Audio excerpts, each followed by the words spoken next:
that they're tinkering around the edges. They want you to change your behaviour in certain ways. I was watching Darren, is it Darren Jones, who's the Secretary to the Treasury? He's like Rachel Reeves' deputy. He was on Laura Kunsberg at the weekend, and she was making a joke about whether he was full fat or whether he was, going to be an omnivore, whether he was going to eat this, that and the other. And it turns out he goes, oh, I try to be a vegan. So we've got a government of people who are vegans. That's not what we want. That's not what we voted for, is it? Well, take that chop out of your mouth, stop drinking that milk, have some soy lattes. Get stuffed, mate. Sorry. Well, I think the Labour government just needs to concentrate. Bloody, the Labour government, Republic in Africa. I think the Labour government just needs to concentrate on bread and butter governance. Because since they've come in, I think across various areas of public policy, I think their performance has plenty to be desired. Yeah, leaving plenty to be desired, as you say. Front page of The Sun, let's have a look at that. They're on Gary Lineker this morning, and this is, of course, the follow-up from Gary Lineker being basically kicked out of the BBC Match of the Day show. They say now a row has kicked off over who replaces him after 25 years of hosting it. They want Mark Chapman to do it, but Kelly Summers, who's a relative newcomer, I suppose, they want her to take turns in the hot seat, and he's not happy about it. No, he's not happy about it. It seems like he wants the role for himself. Right. So I think that's another headache for the BBC. I suppose that's not surprising, right? No. I think that is, it's a perfectly reasonable position for him to adopt. But it really shows that the BBC is it's in a complete mess. It is. And I think that over Match of the Day, there have been some very serious problems in the You'd like to think, wouldn't you, that they actually, being a big organisation, have actually got a plan. Yeah. It sounds like I think that's the problem. They don't seem to have a plan. We're a very important flagship programme here. Right. I mean, the story, obviously, Chloe Moody went and found the story from The Sun yesterday and broke the story before anybody else. So clearly they didn't know it was going to come out. They didn't want it to come out. But my understanding of what happened is that Gary Lineker was in talks with the BBC about renewing his contract, and they simply didn't want to renew it. And that's why he's ended up leaving, because, he didn't want to leave. He's staying on to do the World Cup, but he wanted to keep the Match of the Day contract. But now he can't do it anymore because they didn't fancy paying him all that money. Well, I think that there've been many problems involving Gary Lineker as well. Yeah. Political controversies over political issues. But the interesting thing for me is that the BBC is a national public broadcaster. Yeah. So much public finance behind it. Yes. You just expect better levels of internal governance and management within the BBC, especially over Match of the Day, which is a very important programme. It sounds as though there's nobody there sort of in charge of the clattering train. They've got this new head of sport who clearly doesn't get on with Gary Lineker. No. He's a guy that came in, I think he's formerly from the Times newspaper via the Athletic organisation. His name is Alex K. Jelski.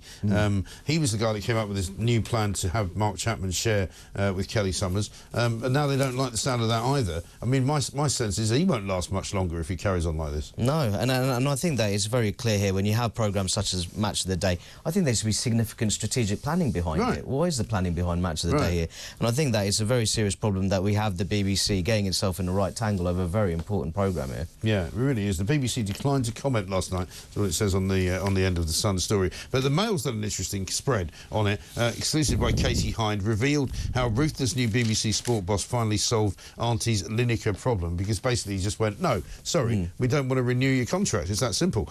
And Robert Hardman's written a piece as well, calling him prodigiously talented, but his endless lectures from the moral high ground simply supplied ammunition to the corporation's critics.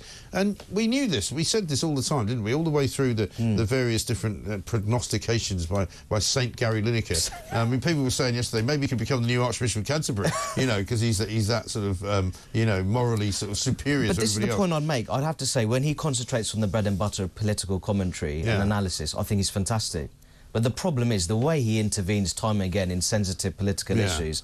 I think that has caused very serious problems at the BBC. It has, totally. And you got the sense that he was doing it deliberately almost to sort of poke the bear. He's a provocative character. As if to say, look, I can do anything I want. He's quite arrogant. He's a footballer. He's entitled to be arrogant. He was a great footballer for England. And he was a fantastic footballer. He was. There's no two ways about that. No question about it. But similarly, what he's not is a political commentator. And the trouble is, the thing that I find annoying, and this has been proven by his very successful podcasting company, he's kind of being operated by Alistair Campbell and the likes of those people who do podcasts for him and make a lot of money. So his entire worldview is kind of born out of conversations he's had with Alistair Campbell and James O'Brien and people like that. And it's no wonder that he's become a sort of tool of the left, if you like. No, absolutely. And I think that I wouldn't want... I'm not in the business of saying that someone like Gary Lineker, they shouldn't express political opinions at all. Right. But I think the degree to which he intervenes in sensitive political issues,